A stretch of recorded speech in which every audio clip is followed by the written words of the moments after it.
don't care if y'all think I should double Justin Jefferson or not. These people haven't beaten us. Yep. Period. So something's working here. Something's working. And just so you know, that's DJ High Def Steph, What's going official on? Pistons DJ, because I Thank saw some you. people that were in the chat. This is why I like to tee this up. Sometimes break to break. Sometimes we have new people. Official DJ of the Pistons, Motor City Cruise, Michigan State, corporate stuff. Wayne State, Detroit City Football Club. Yeah, bunch of stuff, man. Appreciate y'all having me. Thank y'all for tuning in to me today. Hey, thank you, brother. Thank you. You know, obviously, you guys know that dude, Justin Kavasi. Hey, today is Chase GPT. But that's why for me, it's just like, you know what? Man, there's so much on this game, but I'm really comfortable, especially as we have these conversations. I got to get the elite booth in here before we move to the next segment. KG, Detroit's #1 draft pick, a.k.a. Black Hollywood. What up, though, brother? Hey, you already know how I feel, man. This is, and I know Sam, like, oh, we just want the hardest path. No, I just have a very good belief in my team that we are going to get it done, man. Now, even if, unfortunately, we got to go on the road. It ain't right. Oh, you took it from me. I literally was about to say, to piggyback your point, is Chauncey, if it ain't rough, it ain't right. I say that all the time because it's true. It's real. 100%. And this Lions team, we already know they know how to face adversity. So if the cars fall and they got to go to the 5 seed and go on the road, then, hey, we got to strap up. We got to do it. But I really feel like the Lions got this in the bag coming Sunday, man, because y'all spoke to the experience of Sam Darnold. But I just think that this Lions coaching staff, this roster, this team, this is a team that we saw before. And aside from a late David Montgomery fumble in that first game, they really had control of that game throughout after the second quarter. So I think that they are well prepared for everything they need to deal with. People forget that they were dealing with injury around that time. That was the first game without Hutch and some of the other players that we had already been missing. We've been depleted for a majority of the season. So injuries don't really factor into that for me right now. You got to find ways to get it done. And listen, it's not going to be perfect. It's not going to be pretty, but by any means necessary, 1 or 2 stops could mean this game. So you know what? 3-on-3 Thug Boss. If they win this game, JB Smooth, this has to be the shirt. We ain't leaving Ford Field, bruh. So we stand I like that, though. I like that. I really like that, though. I'm gonna have to pass that on the that. stick, man. Like that's fire. That's a fire shirt idea right there for sure. But dude, Sunday is about to be a cinematic masterpiece right now. I have never seen the Lions be promoted on TV for a full week like they have right now for this one game. There's so much tension going on as well too. Dan Campbell said it himself. We just got to go out there and win. No matter what, no matter who's hurt, no matter who's going to be out there playing as well too. They just have to go out there and just absolute win. Like I said, there's tension going on as well too between Ben Johnson and Brian Flores. Even though no one wants to talk about it, there's still a little bit of tension out there as well too. So I definitely believe he's got something cooked up that he is about to torch this Vikings defense. Like I said, it's about to be. So you tell me his well is about to be Lily Phillips deep? Oh Lord, that's pretty deep. Lord. It ain't tight, but it's deep. I'm not gonna comment on it. Right. The future heroine at it. Yes. I don't want her to be one. It's just I think she's making poor lifestyle choices. That's all. OnlyFans is a gateway to heroin. So no, but to piggyback off this point though, I think Dan Campbell does a good job. And then I think we just been getting kind of lucky too, where every week is something that just motivate the team. I think last week against San Francisco, we owed them that. Yeah. We owed them that BTA. And sometimes so we went out there, we punched them in the mouth, they hit back, and then we ended up winning the game. This week, I think Kirby Joseph is going to be way more motivated this week, so I think he's going to make a big play, getting snubbed for the Pro Bowl. People say his pockets, man. It was money he missed out on. Come on, man. He should have been on the Pro Bowl. You lead the league in interceptions, man. I don't even know if that's ever happened. Like where somebody led the league in picks and didn't make the Pro Bowl. He'll be first team All-Pro. He should be. He should be. Yes. He better be. Yeah. We're going to talk about one pretty big return. I know all year we've been excited about some of these reinforcements, but has there been one as big as this one? Alex Anzalone, full participant at practice. At the very least, was it full yesterday? I believe it was full. Yeah, full participant at practice. And now, whether he plays in the Minnesota Vikings game or not, we know that we have Alex Anzalone back. Is he? Has it been confirmed that he is a go yet? I don't know if it's been confirmed, but there's a reason why I worded the question specifically.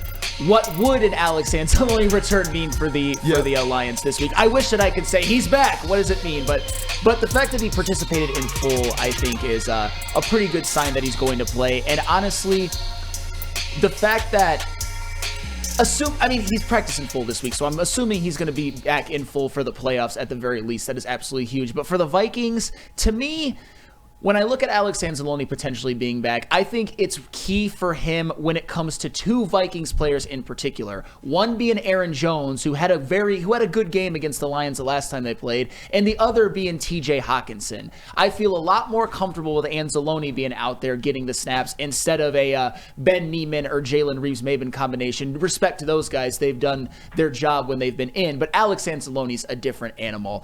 I think he could be potentially huge in terms of stopping the run, in terms of being a guy who could cover an Aaron Jones out of the backfield, because Aaron Jones does that very well. I like Alex Anzalone being out there. And even when it comes to TJ Hawkinson, who the Lions did not have to face in the last matchup, having Alex Anzalone in the middle, maybe even getting some coverage snaps on TJ Hawkinson, I'm not saying that that's the most ideal matchup, but as far as linebackers on this team, I would want Alex Anzalone over anybody else, including Jack Campbell in that capacity. So you've seen in some games, like the Buffalo Bills game, you could even say in the 49ers game, particularly because Kittle went off as well, those are games where you're like, man, I wonder where a good coverage linebacker who's just good all around is. I wish we had one of those. We just might this week, and we definitely will during the playoffs. So an Alex Anzalone return could be the difference in Super Bowl or not. I know that sounds hyperbolic, but it's Alex freaking Anzalone. And I just sent you something, JB. Whether we can get it played now or not, it's one of those clips that we always talk about when we have our opponents crying, and it was Justin Fields talking about Alex Anzalone, and they were just like, man, yeah, bro, he must be doing extra stuff. And then you see Equanimous start to chime in too. It's like, yo, y'all really crying about a football player who's beating you guys to a bloody pulp. Like just chill, man. It's either step up or just sit down. It's football, and he's not being flagged or he's not being fined like as if he's a dirty player. So what are you guys really complaining about? The fact that he brings the hammer. The fact that you got that. Let's play it real quick. Shout out to the 33rd. Shout out to the 33rd team, man.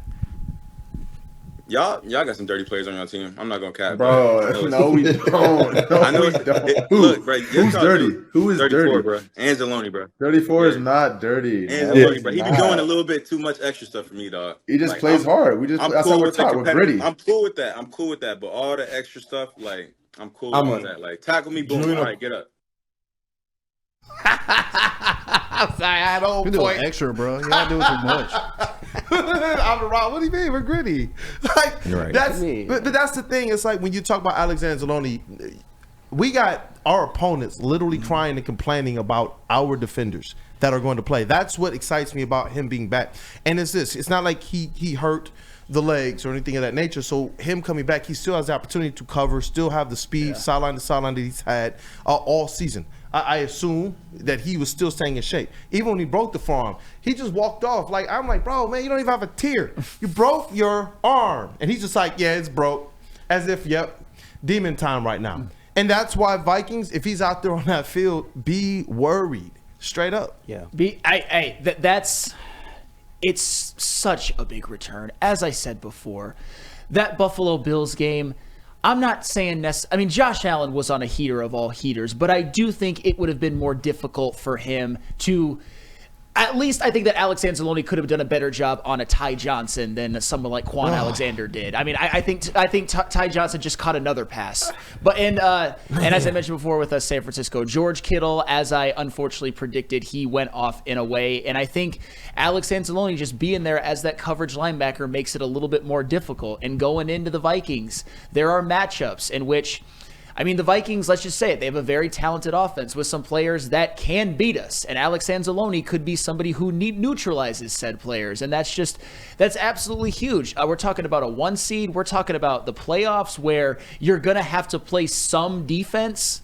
Alex Anzalone being back is hopefully just the first in line of important players that as they continue to go on in the playoffs, more reinforcements start to come. But Alex Anzalone being the first reinforcement, that's just that's like a chicken soup for the soul.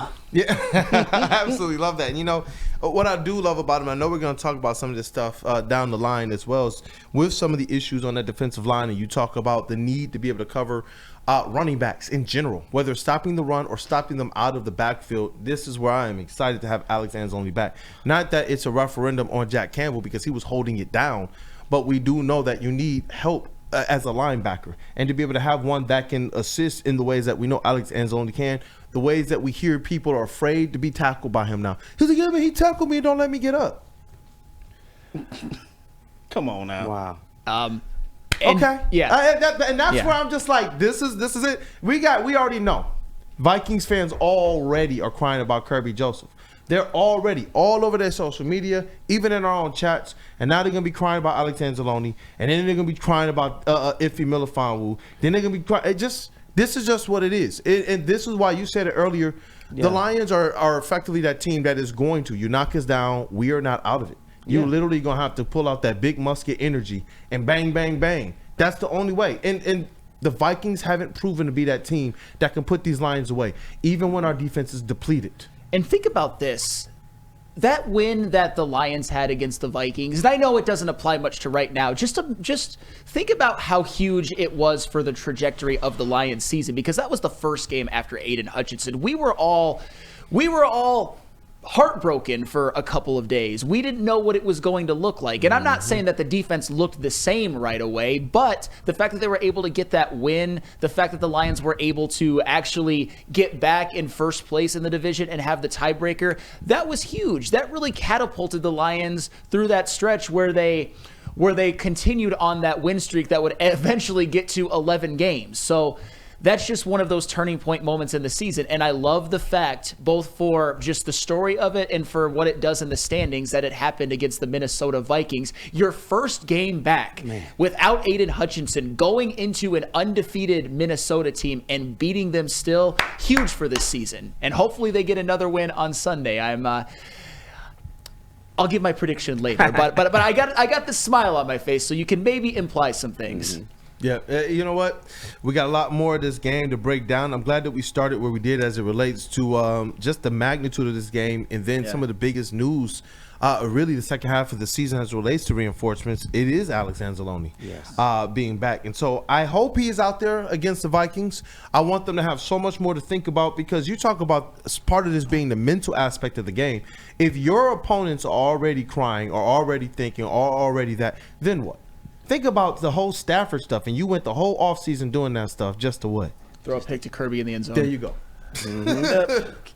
You know what? Let's get to that. Let's get to it's just it. Are you concerned about the Lions secondary? There's the transition right there. We're about to talk about this Lions secondary, the matchup. I am excited about the secondary right now. Hey. Iffy, another week to get healthy. You know what? Brian Branch, Kirby Joseph. A pissed off Kirby Joseph. Mm-hmm. I like that. I like that. There's a couple others in the secondary, though. We'll talk about that. One of those. Yeah. But they do have some reinforcements in the way of like an Iffy Melifonwu who's come back. Yeah. He's been able to lay the boom a couple times, still getting his feet under him. But the secondary is going to be tested. Is Addison, you got Justin Jefferson, and you got Sam Darnold, who's done a good job at finding them down the field. But I'm bullish about this secondary. I think that the way that they play aggressively, the way that they bring the boom as it relates to these hits across the middle of the field, are they going to give them some chunk yards? Yes, but they're going to force Sam Darnold to have to be perfect. And I think that that's where the game is going to be won or lost. But I want to be able to hear from your perspective, because I know that you stated, I called out the safeties, you said, but there's a whole lot more in the secondary. Talk to the people, brother. There's more in the secondary. And if we're just being honest, and I'm not trying to be doomsday or anything like that, because they won their last two games, but the secondary hasn't looked the same since Carlton Davis has been out. And that's not a hot take. We all knew that it would.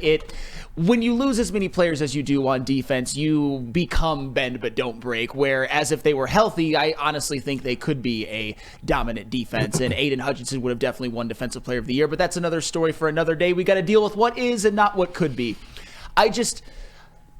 Was anybody else a little bit alarmed at looking at Ricky Pearsall's stat line after the game and looking at Ricky Pearsall continue to carve the Lions secondary up? I'm not saying that it's the end-all be-all, but Ricky Pearsall literally had his personal coming out party against the Lions secondary. And I'm looking at a receiving core that has Justin Jefferson, who, in my opinion, is still the best in the game, Jordan Addison, who's a damn good number 2 wide receiver, and TJ Hawkinson, who the Vikings did not have in the last game. I think it's going to be tough. It wouldn't surprise me at all if the Lions give up between 27 and 30 points. And that's why I think it's imperative for the Lions that offensively they're tight and they're efficient, which we'll talk about later. And also, I think what could be the difference in the game, I think the Lions in this game, they need to get an interception. Oh, yeah. The good news is that last time the Vikings played the Lions, Sam Darnold threw one to Brian Branch, which allowed the Lions to take a 21-10 lead at halftime. This week, it could be Branch again. It could be Kirby getting his 10th of the year, which would be amazing. It could be Iffy, who got one against the Vikings Vikings last year, although that was off of Nick Mullins. I think this is one where you're going to have to be bend but don't break. You're probably going to give up at least 100 yards to Justin Jefferson. You just need to create that back-breaking turnover, and I believe that they will. I think this defense is going to look somewhat similar to how they looked against San Francisco, but that it should be enough for the Lions to still get a win, which is a game in which you win by any means necessary. I don't give a damn if it's 38-35. Yep. Win the damn game. Yeah, and then because how many times have we heard people say things like, "Oh man, but you barely beat this, I don't care. Right now we're in a position because we won the games, right? It's funny how, hey, just win by any means necessary. It's any given Sunday. But when the Lions do that, all of a sudden that's going to be another point that people are going to try to utilize to knock them off. Even when they win, they're still using that to try and disenfranchise the Lions. And that's where in this game I do believe it's going to be one of those by any means necessary. But I do believe our offense, it's just far better than their offense. I do believe this is one where the Lions are going to win this one, not necessarily going away, but with a comfortable fashion. And it does happen to go hand in hand with what our secondary is able to do to be able to create turnovers. If the offense is doing what it's doing as it relates to controlling the time of possession, then 1 or 2 turnovers swings the complexity of this game tremendously. Yeah. And that's where looking at the secondary and hoping that they can get one or two of those turnovers, it becomes very vital because you have to believe that Justin Jefferson is going to go off in this game. And I forgot the name of him, but there was a Vikings fan who went on the heavyweights the other night, and he was actually it was a very, very good conversation. One bar. Thank you, Chase. And he said something that and he's a Vikings fan, and he watches every game. He knows the Vikings better than any of us do. He said something that should have all Lions fans' ears perked up.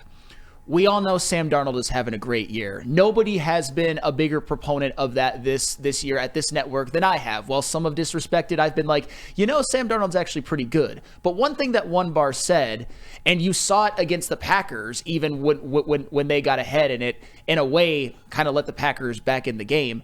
He said that Sam Darnold always throws at least one pass per game where you're just like, what the F are you thinking? One of those turnover-worthy throws. And Sam Darnold does have 12 interceptions this season. So you've got a guy in Sam Darnold who's been good, but a little reckless at times. And then you've got a guy in Kirby Joseph for the Lions who is the best ball hawk in the game. That, to me, is a pretty good formula for at least one interception. And I think that is all that it will take. Because, spoiler alert, I don't think Jared Goff will throw one. And Sam Darnold, I think he just might. And you know what? Why not, though? Why not? And that's where it does. I at first was on one, leading all the way up to this game. And then all of a sudden, you get into, all right, let's break it down. And it's like, the recipe that these Detroit Lions have consistently put out there is that one fact. They're going to get the turnovers. They're going to create this thing. It was amazing to hear Dan Campbell come out of the tunnel and talk about, well, we've got to create some turnovers, and Johnny on the spot, Carlton Davis. And I get it. How much can this team overcome? How much can this team step up? When they went into the offseason and they brought in multiple secondary options, even though last year we saw them survive with a whole lot less, That's what makes me confident going into this game. Even without a Carlton Davis, who we know, would you rather have him out there? I would much rather have Carlton Davis out there for this game against the Vikings. But am I confident in what Aaron Glenn can do? Am I confident in what ball hawks can do out there like Kirby Joseph, like Brian Branch? Am I confident in having Ife Melifonwu another week under his belt? You know what I'm saying? Like, yeah. I'm very confident playing the team that last year and around these same moments, being able to play such a big role to seal off the Detroit Lions winning the division. Well, I don't know. I like the secondary's chances to go out there and be one of the biggest difference makers in this game for the Detroit Lions. I think it'll have to be the safeties. I think that's the key of the game. That a safety has to make a big play, or obviously we're counting Brian Branch as a safety as well, although he's going to play some slot corner. Yeah. I think that one of the differences in this game, Just full disclosure, I don't think Amik or Terrion can cover Justin Jefferson. I think both of them will have trouble covering Jordan Addison. However, Kevin O'Connell does move those guys around. You see Justin Jefferson line up in the slot, which I think he's unstoppable no matter where he goes. But if he lines up Jordan Addison in the slot, I'm confident that Brian Branch can cover Jordan Addison in those parameters. And let's just... If I'm KOC, I'm lining up Addison and Jefferson out wide all game, but he doesn't do that. That's not what their game plan is. You see them being moved around, and that to me is a key in the game. Brian Branch, do your best lockdown job in the slot. Make sure that Jordan Addison doesn't kill you from there. Make sure that, unlike last week with the Packers, that someone like Jalen Naylor doesn't get loose, which was unbelievable. I mean, former Spartan dog.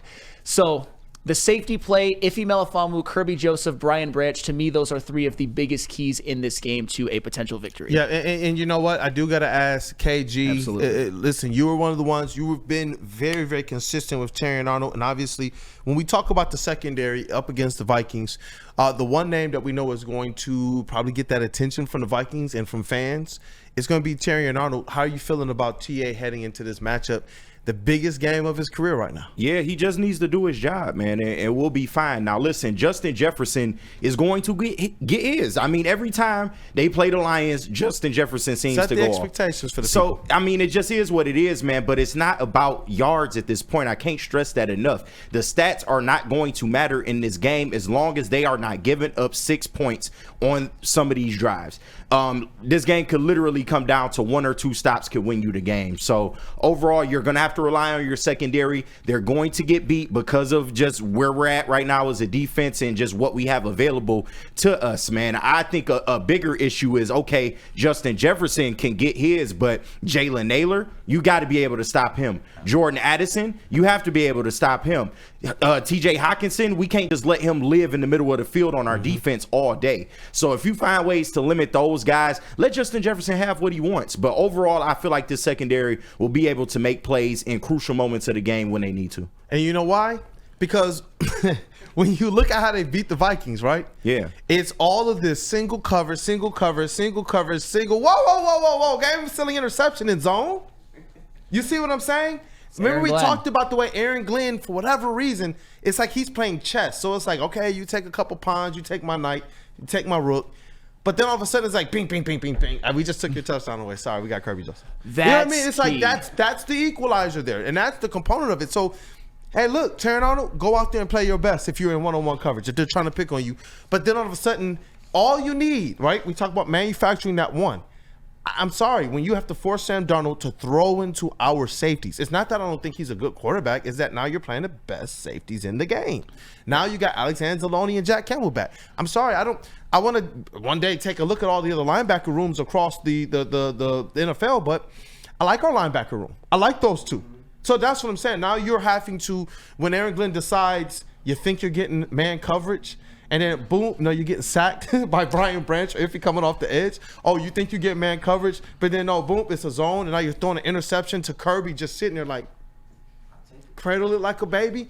That's what I love. And so it's going to have to be an Aaron Glenn day, even though the offense is going to have to make sure they put those points up. I didn't even, that's one thing that I'm glad you mentioned. Aaron Glenn, this is a big day for him because There are some matchups, as I said before, and this is no disrespect to the Lions players. If I'm Justin Jefferson and I see Terrion Arnold across from me, I'm licking my chops. And the same with Amik Robertson. But remember, Justin Jefferson is the best in the game. He does that to a lot of people. But it's not... Aaron Glenn is going to have to, he's probably going to bring some exotic blitzes. He's going to switch off between man and zone. And that's what you have to do, because everybody knows that the Lions aren't going to give up 17 points to this Vikings team. It's about the key stops. It's about the turnover. Yep.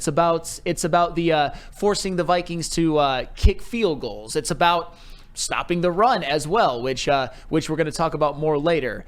It's going to be bend but don't break, but as long as the offense can score and as long as the Lions defense allows at least a field goal or two and picks the ball off one time, I think they'll be fine. You know what? And that's been the recipe for a lot of their wins. Yeah. You know what? Shout out Randall Smalls, $10 super chat every game. Since we lost Hutch, AG has made adjustments. Same goes rest of the year. Branch and Iffy is going to blitz this week early and often. And you know what? That sounds good. Yes. It sounds good. Might have to. Hey, let's get into this next segment. We got to talk about the run game.